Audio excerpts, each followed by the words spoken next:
You ready? Let's go. All right, yo. What's up, JD family? It's your boy, D Starks. Starks Artist. And you're tuned in to the Just Different podcast. We're talking everything faith, life, and culture. Episode 26. 26, man. We here. We here. You know We're tapped in. After a little interlude we had, A little intermission. Just a little break. Back in action. Back to the regular scheduled Program. Yeah, right. You know what we are. We back here. But we know what we got. We got Valentine's Day coming up Monday. So there's kind of Valentine's Day weekend of sorts. Yeah. I know everybody, getting their flowers and chocolates and teddy bears and stuff. I saw some of my guys are. Everybody. This is the season. It is the season. Love is in the air. It is. Right. Are you feeling it? Am I feeling the love in the air? I can sense it. Yeah. Hey, all I'm saying is that February 14th, the schedule's free. That's all. So you. I'm just bitter. Oh, so you are hating. Nah, yeah, we know everyone it's getting ready for Valentine's Day. This is the season. Love is in the air. It's on everybody's mind. And so we actually had someone DM us a while ago or had messaged us, made a comment. And they were like, yo, y'all should do an EP or an episode on the definition of love. Mm-hmm. And the true definition of love is what they said. And I was like, I really felt like that was a really good conversation to have and a great topic. So we've had this in the archives for a while. Yeah, it has been. But since we got, the season of love is here, the day's coming up. So we just felt it would be appropriate to go ahead and just hit on it now. This is we're gonna title this if it isn't love. If it isn't love. If it isn't love, why do I feel this way? A new edition. Why does she stay on I don't think they know my about mind? That. Yeah, they don't know about that. I don't think they do. It's a new edition. But without further ado, let's get straight into it. Let's go, bro. So really, when you're thinking about love itself, man, it's somewhat complicated. It's a lot to unpack. That's what it is. I wouldn't say like super complicated, but it's a lot to unpack. Mm-hmm. But so we're gonna be talking about different aspects of it. This is not love in its totality, but we thought this was an important conversation to have just because in our generation and the culture we're seeing right now, the definition or idea of what love is just so distorted. Yeah. Right. And everyone, I believe, is longing for love itself, but more importantly, proper definition of it. Mm-hmm. Like, what is love? And there's like this mix we see a lot of times between like love and lust. Right. And the lines between the two is so blurred. And like for me, for a long time, honestly, I really didn't know the difference between the two. And I think a lot of people are in like that same space. Yeah. And there's always this battle between what the culture is trying to like feed us and what God is wanting to say. Yeah. And we mention this and highlight this a lot, but we have to always make sure that we're unlearning and relearning. Because a lot of our definition of what love is has come, or it's based upon the love we've always received. Yeah. Right? When talk about like households from our parents, grandparents, aunts, uncles, cousins, and then obviously getting taught by just the culture and the schools and things like that. And so ultimately we always have to be unlearning the things we've been taught. And then teaching ourselves the things God wants us to know from a biblical perspective always. So for me, when we talk about like love, one of the first things I guess I had to learn that really shook my perspective on love itself, it's really starting with what love isn't. And we mentioned this because I went back and listened to You Cute But Can You Pray, because we talked a lot about relationships in different forms and different ways, but love itself we haven't really covered. But the first thing I wanted to mention is that love is not a feeling. It's not. Love is not a feeling. It's a decision. Yeah. We've heard it before. We've seen different like videos, the clips, the TikToks, but it's not a feeling because love is what you do in spite of how you feel. Right. And for me, when you're thinking about it, wherever feelings are involved, conditions will always be present. Wherever feelings are involved, conditions will always be present. So I'll love you if that if clause, I feel like it. Right. If the stars align, the sun sets in the right position. Right. It's the right temperature outside. Then I may give you love. I may express this to you. You know what I mean? If I have a good day at work, my week's been going well, my teacher ain't really get on my nerves. Yeah. My parents not irking me. Then I'll consider it. Possibly. Maybe. We'll see. But but ultimately, I don't believe that's love at all. Because when you think about it, at this point, when you don't meet the desire for my sensual pleasure or how I feel, I'm done with you. Right. If you don't fit the mold of how I'm feeling in a particular moment or what I feel like it should look like, then I'm not going to give you love. Then I'm not going to give you what I know I'm commanded to express. And so that's why it can't be a feeling, because those are fickle. Exactly. They're here one day, gone the next, up one day, down the next, and that's not love at all.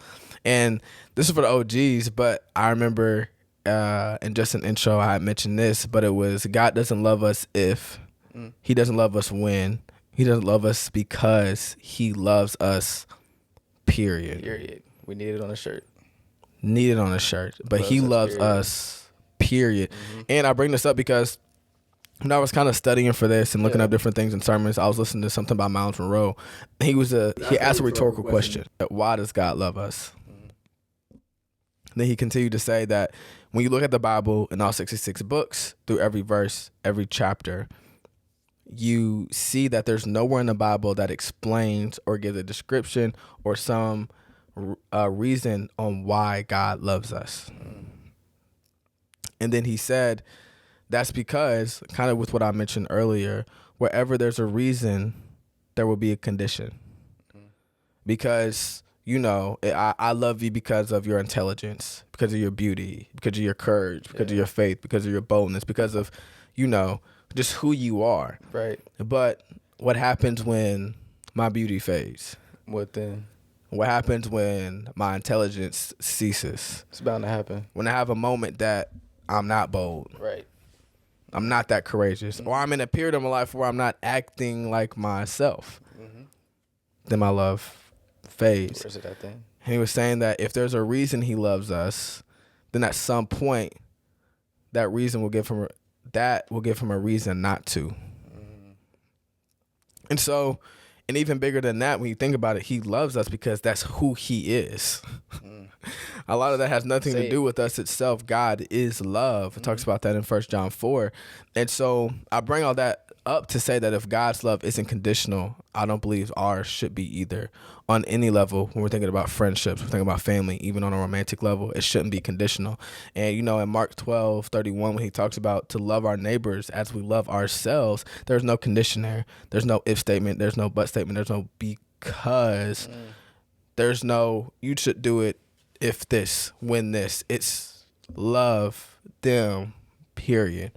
And so as he approaches it, I believe that's how we need to be thinking about what love is, when we're starting out like the conversation, is that it's not a feeling, it's an intentional choice and decision and action that you take every day when you wake up. And that's a good point. As you're even talking, I'm kind of just realizing that what God says about love is very cultural, and that's why this conversation is so important, because I think that's even how a lot of people do see love, as a conditional thing.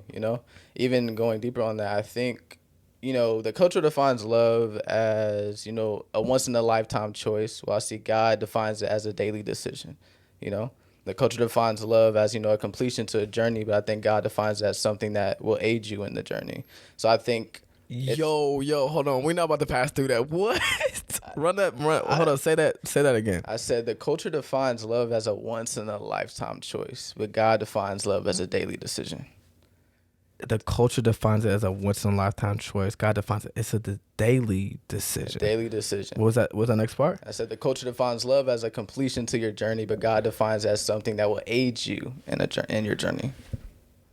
I like that. Yeah, so I think that's a bar. Yeah, I think that. It's very countercultural, and even talking on that topic of like love isn't just a feeling. I think when you make it just a feeling, it detaches the effort from it.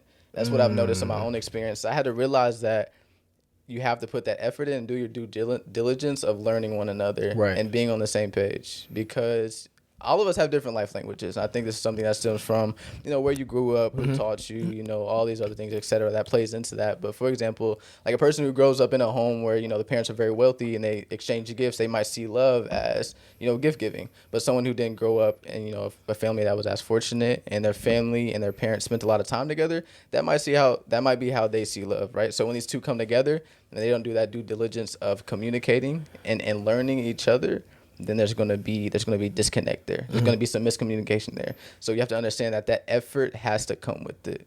You can't just make love that feeling and like leave it just at that. Facts. No, and I was gonna mention that in my next point. It's like that I believe love is learned. And more specifically, you have to learn how to express love, right? You don't necessarily learn how to love. I feel like that's something that comes from the Spirit, right? That's a fruit of the Spirit that you gain from the Spirit. But in terms of, you must learn how to express it in different ways and what that looks like for yourself and for different people.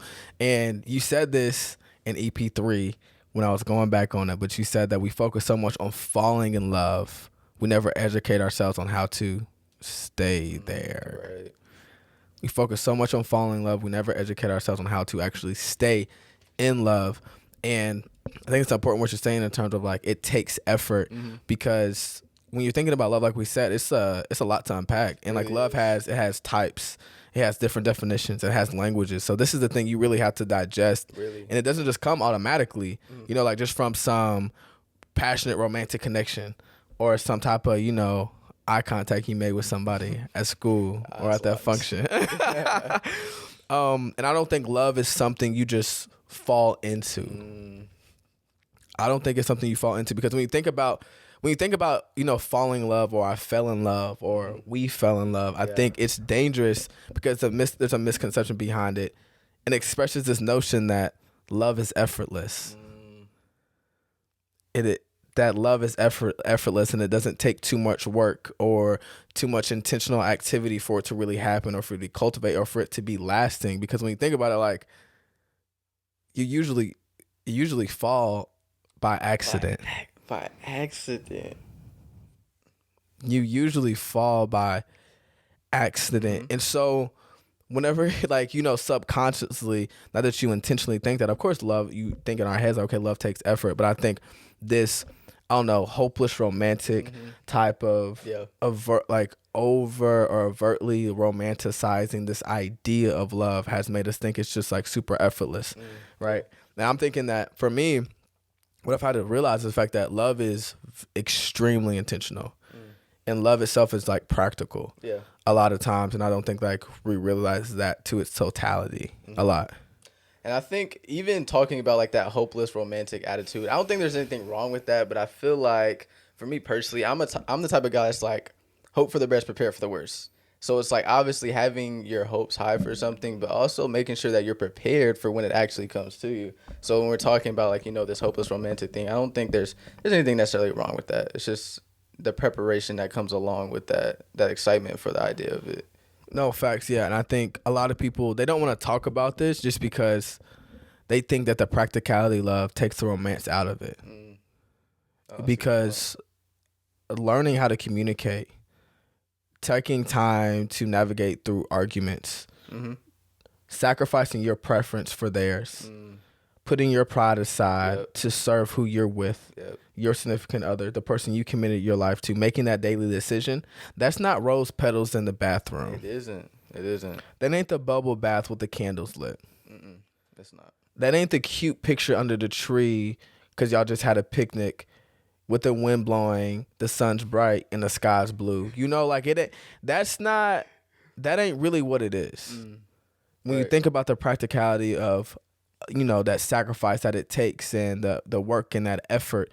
So that's why a lot of people, and that's where I was at for a long time, for real, because it was just like, that idea of, like I said, like I'm a hopeless romantic. Like I'm gonna admit it. Like the Love and Basketball, the Fault in Our Stars. I mean, I ain't watched The Notebook, but I definitely know I'd eat it up like when I do.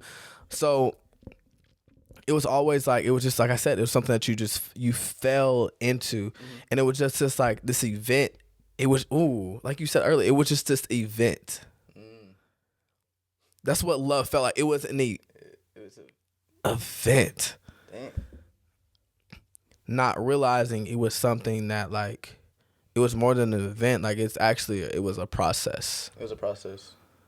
It's a process, and I think that's where I got stuck. And like when you think about what an event is, there's a lot of excitement, a lot of celebration, a lot of hype surrounding it, right? And it happens, but what happens when it's over?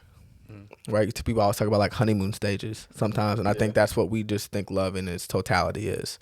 And so I think just having this idea that it does take effort and it does take work, but that doesn't take out, like you said, the romantic part of it. You know what I mean? Like just because it does take effort and there is sacrifice involved doesn't mean it's something that isn't beautiful, right? That it can't look like or feel like at times that, you know, that picture movie like type of thing. Exactly. But it's understanding that there's a lot more attached to the whole idea of quote unquote being in love. Yeah, no, exactly. Being in love and saying that you love somebody else. It's a gift from God. It's something made from God. It's a beautiful thing. It's just been kind of perverted in a way, and the definition that's kind of got away from it, and that's all it really is. But I think even when I was thinking on when love and everything, I think it was kind of ignorant of me to think that something so complex was so like easy, you know?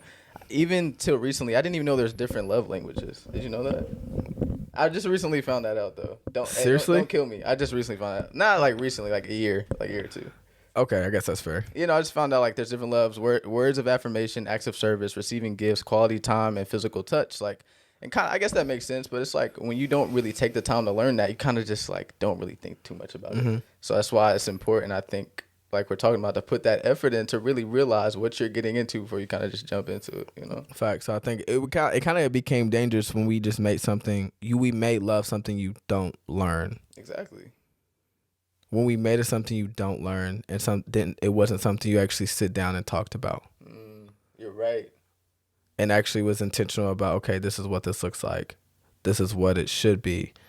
And what it shouldn't look like. Exactly. You know, because like I said, a lot of our definition of it is just, a lot of what love is just through past experience. And so I've shaped what I believe love to be or what it should look like from what I've always known. And so if it may not be correct, it's what my truth is. Exactly. What if what you've shown wasn't correct?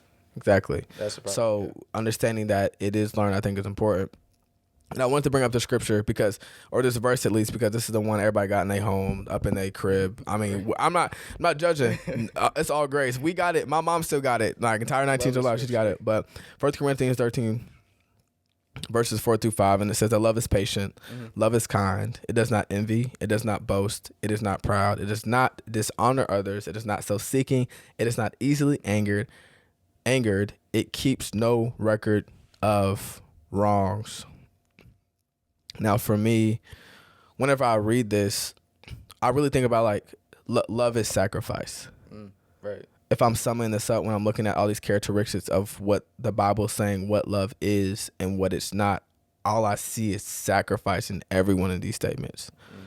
And because when you think about it, you have to put your preference aside to serve who you're with.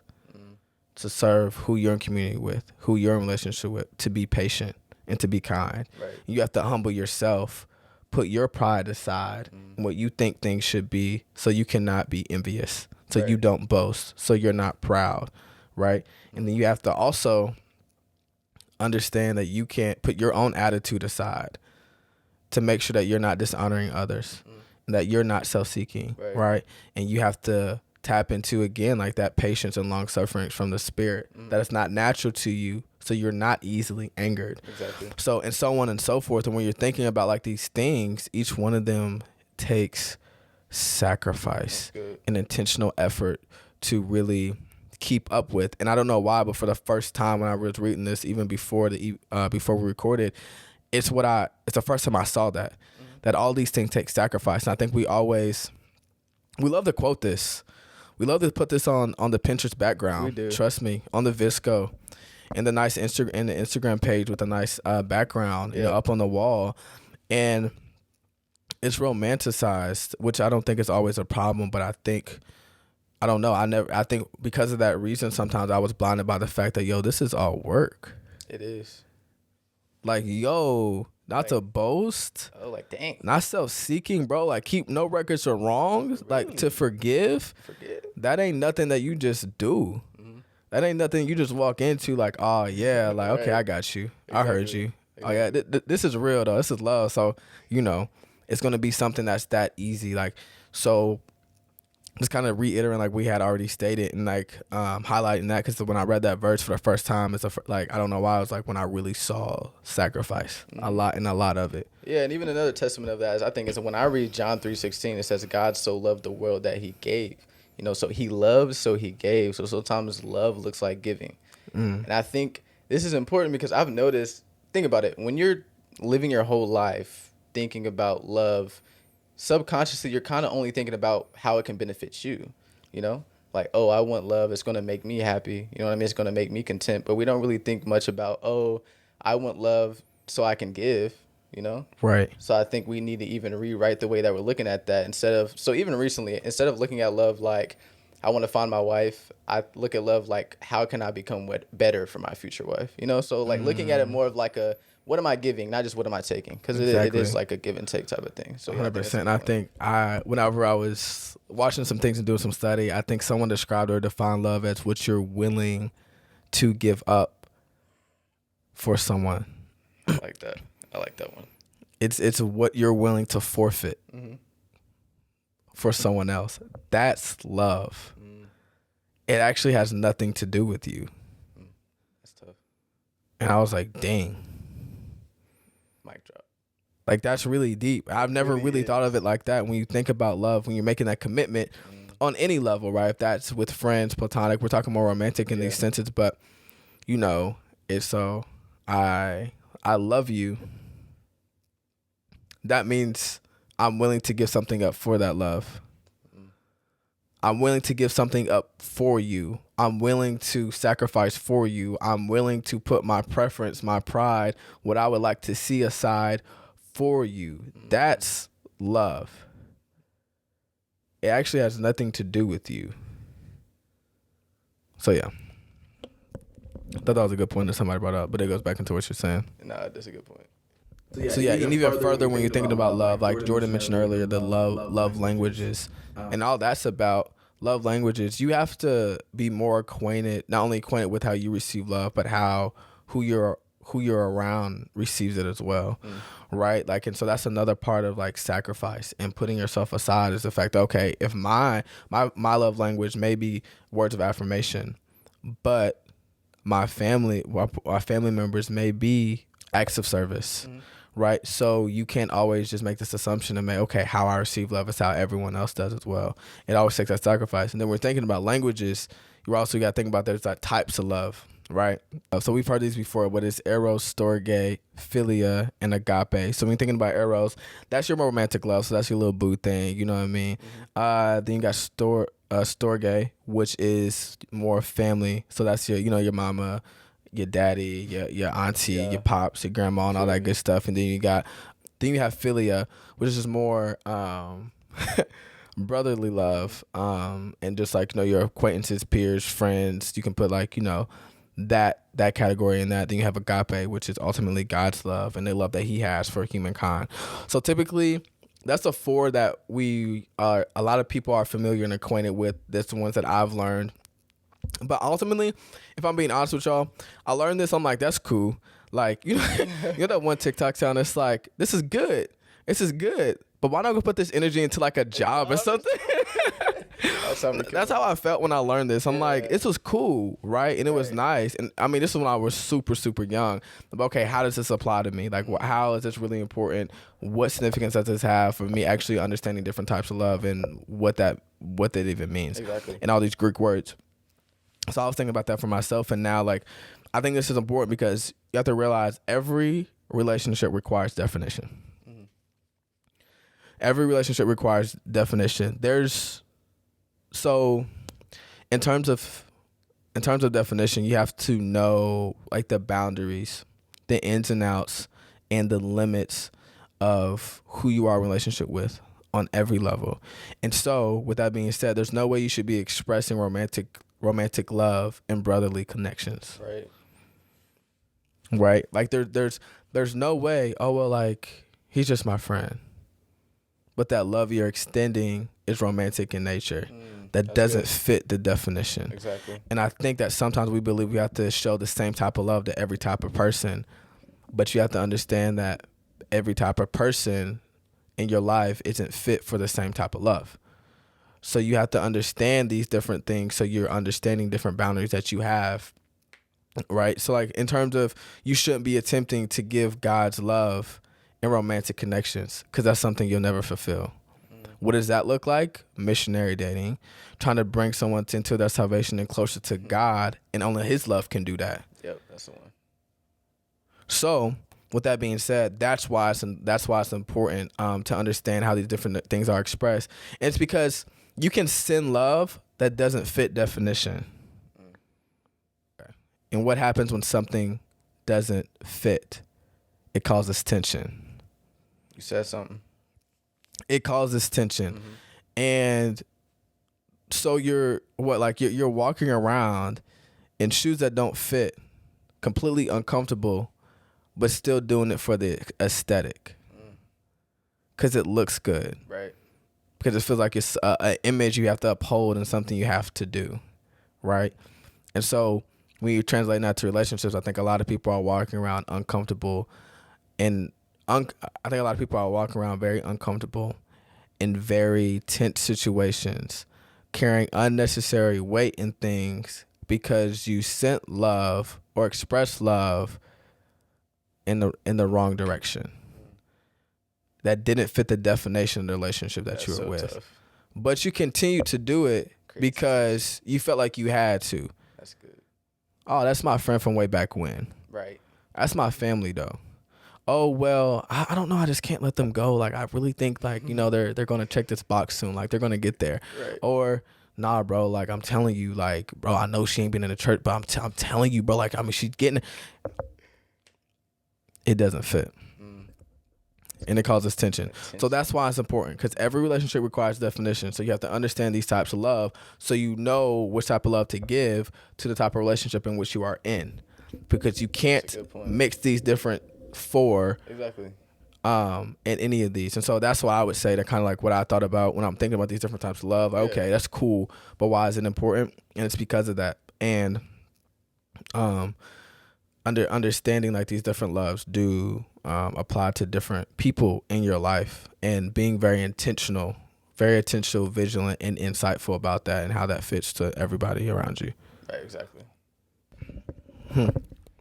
Yeah, no, that's a good point. I think even when you're thinking about the definition of love, you have to also think about the role that it actually plays in a relationship. And I think personally, love is required in these relationships, but the relationship isn't just love, you know? I look at it like a car. I think the love is the fuel that makes it go, but you still have to put your foot on the pedal, you know? You still have to steer it. You know, a car full of gas can still get in an accident if it's not steered correctly. You have to driver ain't on his toes, you know? So right. It's important that you understand the role that love plays. It makes it go, but you still have to put some work in a little bit. So yeah. No, yeah, and I was gonna make a point. I was just gonna say that.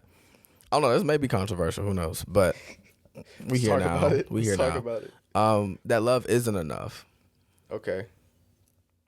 Love isn't enough. I'm hearing you.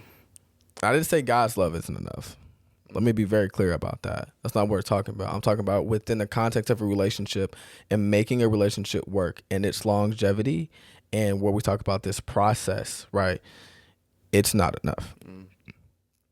How many people have gotten divorced and signed papers, yet we're still in love? How many people have broken up with someone, looked them dead in the face, and said, this isn't going to work, this is it, I'm done, yet both were still madly in love? Hey. So that lets me know, not the only indicator, but just to give you guys an example, that lets me know that love ain't always the X factor. Right. And I think we make it, like you said, it's the totality of everything. And I'm not diminishing love, because it's a beautiful thing. That's not what we're doing. It is beautiful. We love love. Exactly. But in terms of the context of relationships and making them work, and the role it plays in a relationship, specifically in this context, I think you have to think about the fact that it takes a lot of other things. And I think the biggest part of, like, okay, yeah, we're in love, but can we communicate? Can we work out disputes? Right. Can we evolve with one another? Can we make ourselves compatible for each other and our purpose and what God's calling us to? those are the questions you have to ask and the things you also have to focus on along with love. And ironically, if you focus on those things, that's going to cultivate and build more love. Exactly. And so, it's kind of going back to what Jordan says, like you still have to steer it. I mean, you still kind of have to communicate. You still got to set boundaries. You still got to set goals. You still have to learn one another and evolve and grow with one another in relationships. And we're thinking more romantically and even in friendships, right? Like, yeah, I love you, but I can't grow with you. Right? So if they're not, if that, I know that's happened to me before. It's like the love was there. I got friends or, those who were my friends and in my inner circle that I continue in love to this day, but they're no longer a part of my life. Right. Why? Because they decided they didn't want to grow anymore. So when we're thinking about that, it takes a lot more. It's not just love, you know what I mean, that keeps a connection or an intimate bond and a rolling relationship. It takes a lot to understand, like wisdom, understanding, and knowledge of each other, our purposes, that makes it go. So when we're thinking about this idea of love and the topic of it, I think that's also something to understand in the context of relationships, is those other aspects are super, super important and vital to growing in that love for one another, right? Because if we're growing with one another, the more I learn you every single day, right? Different aspects of you and your personality and who you are and what God's calling you to. And that's what keeps it when you're thinking about it. I think Mark was telling us, it's like, like as someone evolves, that makes you love them more. Exactly. Because they're changing. Yeah. There's an aspect of you I always still have to learn and stay up to date with. That keeps the romance. The romance there. Yeah. A lot of sense. So what you got for the people? You got anything else to leave them with, bro? What's your final remarks? Yeah, I got some. I'll just say, just understanding that love is important. It is something from God. It is a beautiful thing, but understanding its true definition and putting it in its rightful place in terms of the role it plays in your relationships and the role it plays in your life. Yeah. No, that's a good fact. I guess what I'll say is like keeping God at the center. I believe it's in 1 John 4. It's like, and it says that he who does not love does not know God. So I think the product of our love is an aspect of our love, and showing it is a byproduct of knowing him. And I think keeping him at the center, and we're thinking about like the true definition of love ultimately is like, we're looking at, that 1 Corinthians 13 is always looking at it from a biblical point of view, and interpreting it through that and keeping God at the center of even how we love other people, right? Because ultimately it's going to happen through him. So using your spirit to guide you in how to love your significant other, how to love your brother, how to love your neighbor, how to love your family, because that's ultimately going to be the driving force, right? In terms of you understanding how to express that love in different ways, but using the power of the spirit to make sure that it's enduring and it's everlasting and has that longevity to carry through, right? So that's what I would say. Always tap in. That's good. Always tap in. Tap in. Yeah. But y'all know what it is.